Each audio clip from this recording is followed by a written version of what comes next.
It's 2 a.m. That's why I'm speaking so softly. It's a cold, cold winter night, and we're going to have a wholesome conversation about writing today. So, we have a candle, an oversized sweater, a diary, but no coffee.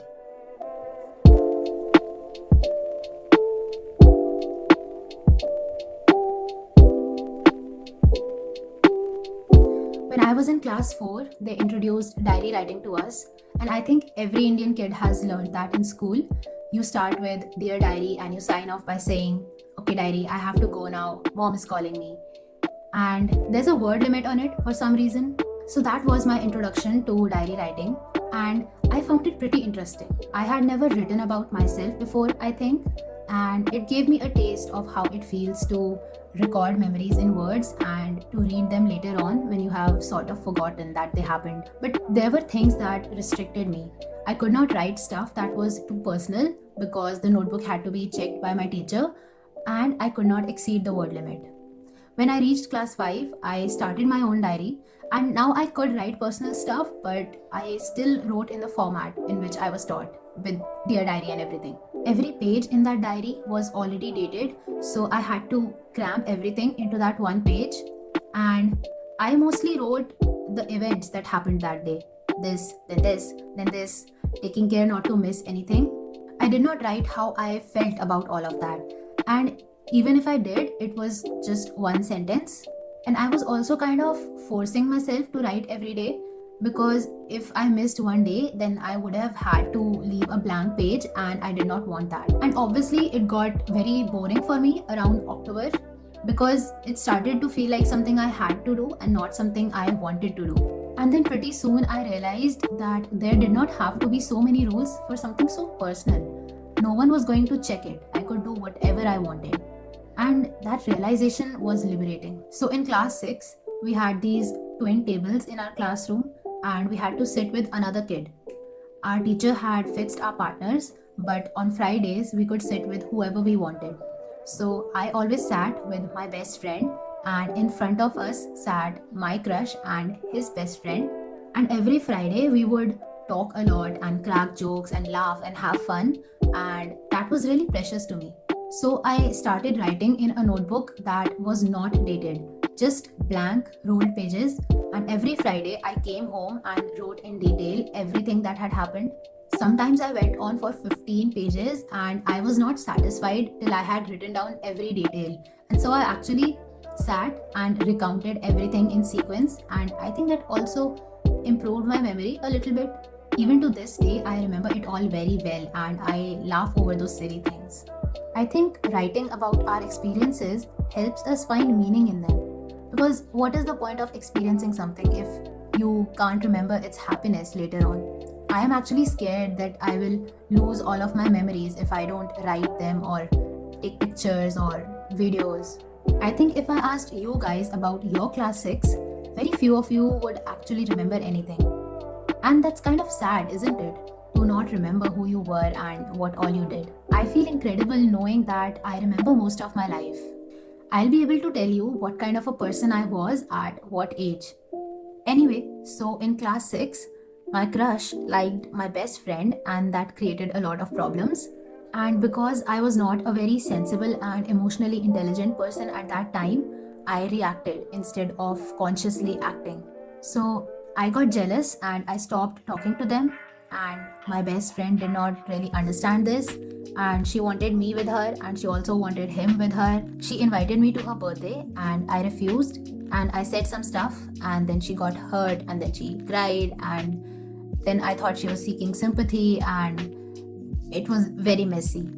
And then I started writing my first fictional story, in which I got the guy and my best friend was the mean girl, and that made me feel really good about myself. It was liberating. And I'm not sure if you'll relate, but writing was like an escape, and it allowed me to live my fantasy. It's like daydreaming, but more vividly, and you are slowly building up on that, so it becomes a reality to you almost. So every day I wrote a little about how my best friend was the one causing problems, and my crush and I were really passionate lovers and everything. It satisfied me ki chalo, at least somewhere things are going my way. It was very real to me because I easily lost myself in that world. I lived in my head half the time, honestly. I stopped writing midway through the story because there was no plot. I was just venting. Then later, I began a second story in which there was a group of friends who did really cool things like I wanted to do. I think writing for me has always been kind of wish fulfillment, and that allowed me to explore the depths of my mind. I did not finish that story either.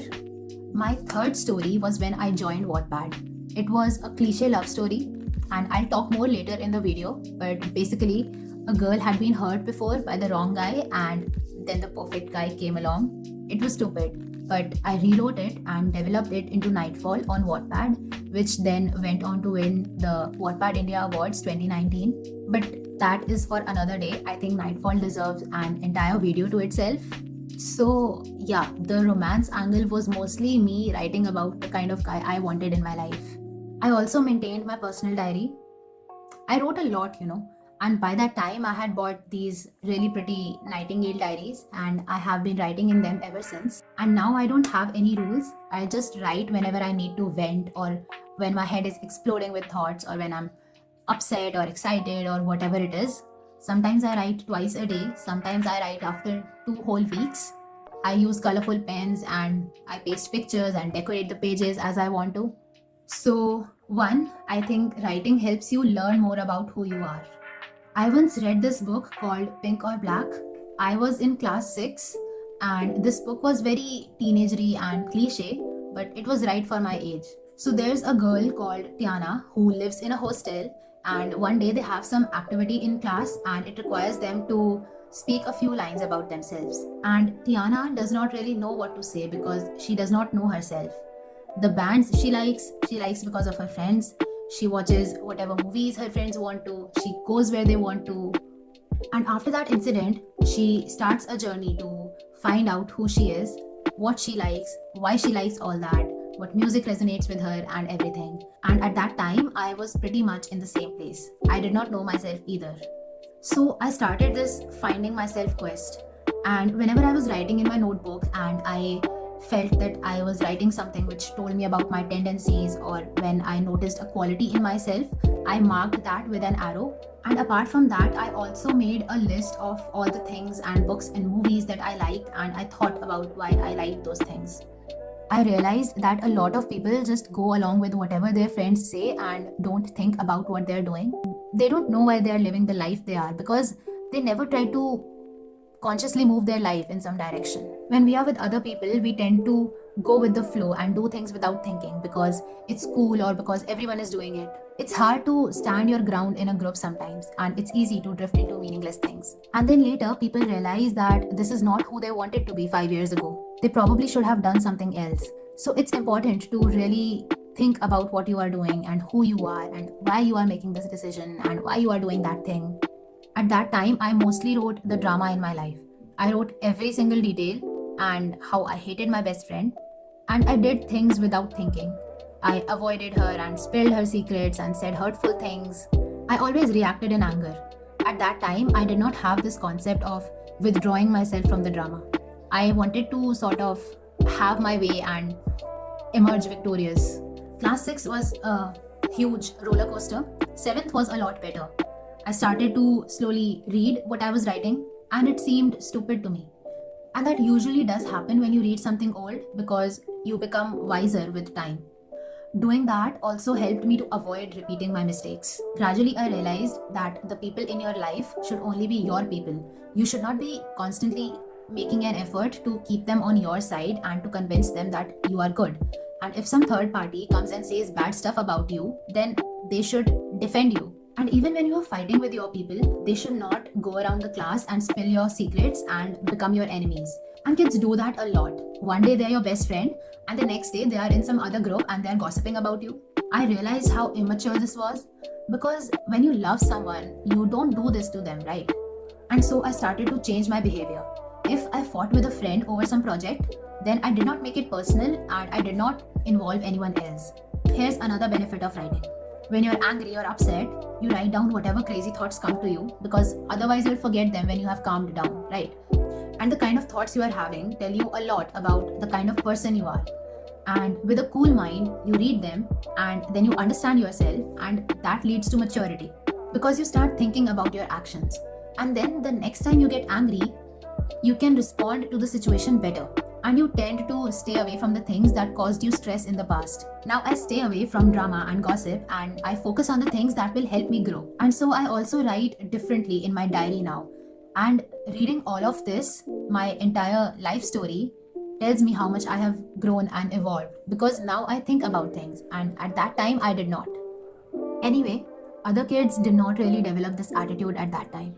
And this was when I joined Wattpad and I started writing this romance, the the kind of romance that I wanted. Two people who were best friends and were always on each other's team and helped each other. And again, writing something requires you to really get into that feeling, and it was almost like experiencing it. It made me feel so nice and warm and was almost like fulfilling a fantasy. And again, it helped me know myself and explore what I wanted.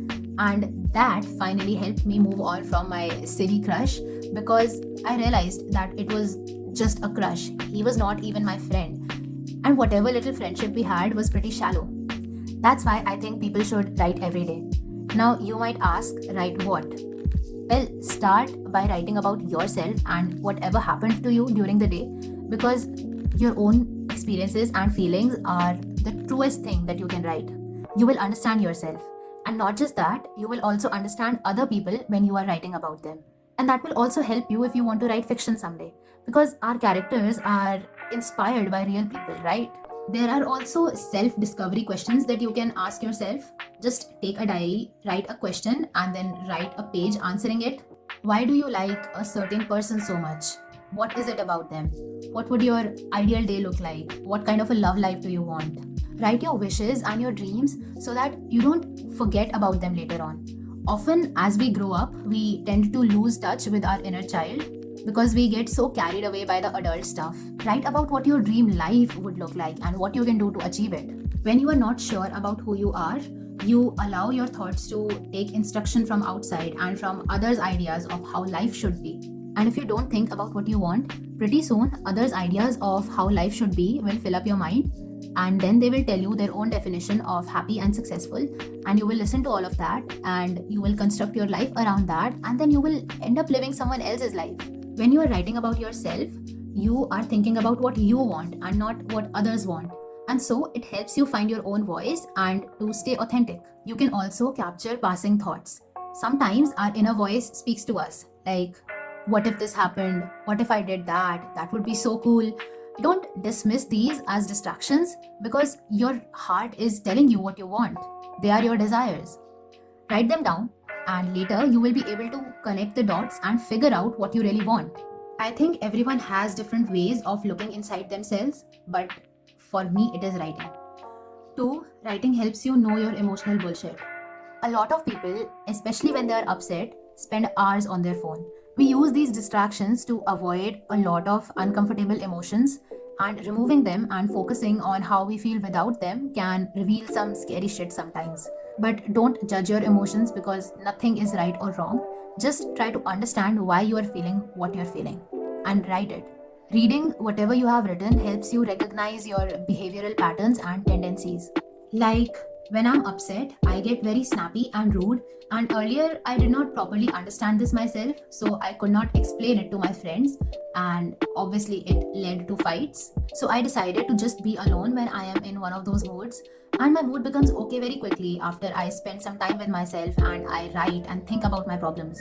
So when I'm upset and people ask me how I am, I don't put on a smile and say that I'm okay, because it's not fair to yourself to suppress your emotions that way. So I tell people that no, I'm not okay and I need a bit of time, so please leave me alone for some time. So that is some of my emotional bullshit. And it is only by being aware of it that I can ever react against it. It also helps me treat the root cause of my problem, because while writing and thinking, I am able to reach a solution. If I watch a movie to make myself feel better, then I am only treating the symptoms of my problem.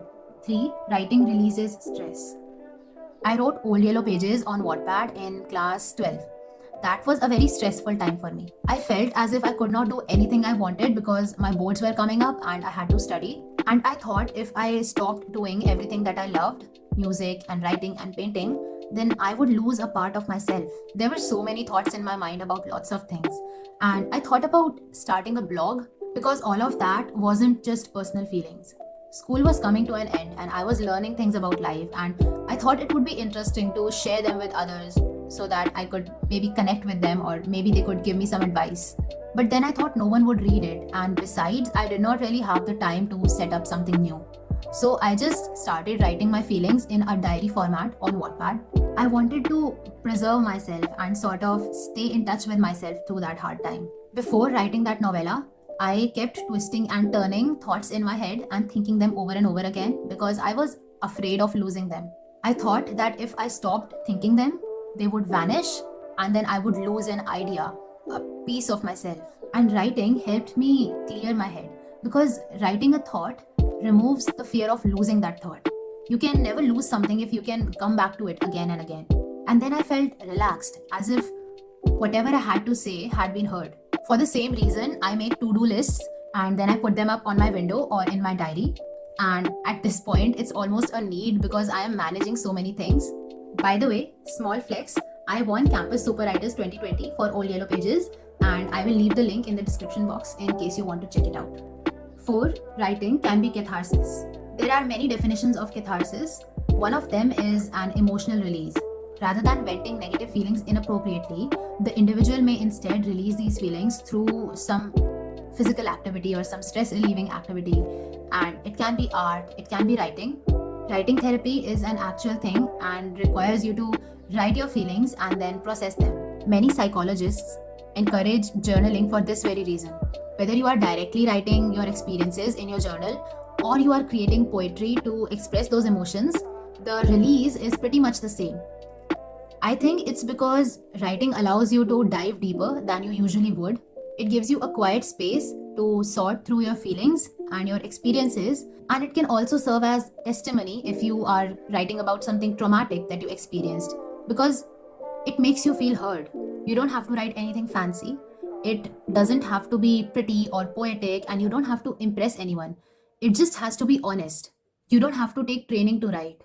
For professional writing, yes, but not for introspective writing, because how you write is not important. The act of writing is important.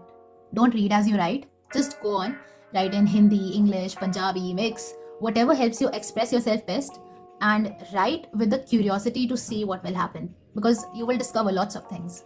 When I sit down to write, I don't know what I'm going to write about, whether it is my journal or fiction writing or some poem. I have a vague idea and I start with that, and I reach this state of flow and I get this cascade of layered feelings, almost like meditation. My mind starts running and there's a pen in my hands or my fingers are on a keyboard and it just flows out of me like I am talking. I explore the story or emotion as I am writing it, and that is really the fun part of writing for me because it allows me to touch a side of myself that I otherwise would not be able to touch. So it's a good way to channel our emotions, and I've been able to create a lot because of this. Old Yellow Pages, like I said, sometimes it comes out as music, sometimes as a poem. I wrote this poem called Finding Answers about my class 12, and I made a video out of it because I thought that was the best way to express it. I'll put the link below. 5. Writing makes you emotionally intelligent. Emotional intelligence is the ability to identify, understand, and assess your own and others' emotions, and it is a quality that can be developed. And I think journaling can do that because it requires you to analyze your emotions. You develop the capacity to name and express your experience with greater nuance. If you don't develop emotional intelligence, you will act recklessly and become a slave to your emotions. People with high EQ are also better equipped to deal with social situations. And I'll give you one example. I had this friend and I gave her a chocolate on Friendship Day. She smiled, hugged me, said thank you, and that made me feel very warm. I wondered why. And later I wrote about it and I realized that it was because usually when you give gifts to people, they get awkward and they say, thanks, what was the need for this? And I used to do that too. But now, to make others feel warm, I do what she did. I think capturing these little moments and learning from them makes our days really meaningful instead of just whizzing through our days one after the other. By understanding how she made me feel, I can now recreate that for someone else. Having emotional intelligence also helps you with writing fiction because, in order to create real characters, you need to understand how they will behave in certain situations and what they will say and what thoughts they will have. If you're writing about a character who is in love with someone and you don't know how such people behave, then that will reflect in your writing and your character will appear superficial to your readers. But if you have journal entries from the time when you loved someone, or if you have observed and written about a friend who was in love, then you can draw from that when you are writing. So I like to observe people, the things they do, the things they say, and then I try to guess how they are feeling. And also, when I'm reading, I try to understand that too. Suppose two characters are fighting in the book. So sometimes I close my eyes and put myself in the character's place and imagine the same fight with the same dialogues with a real friend of mine.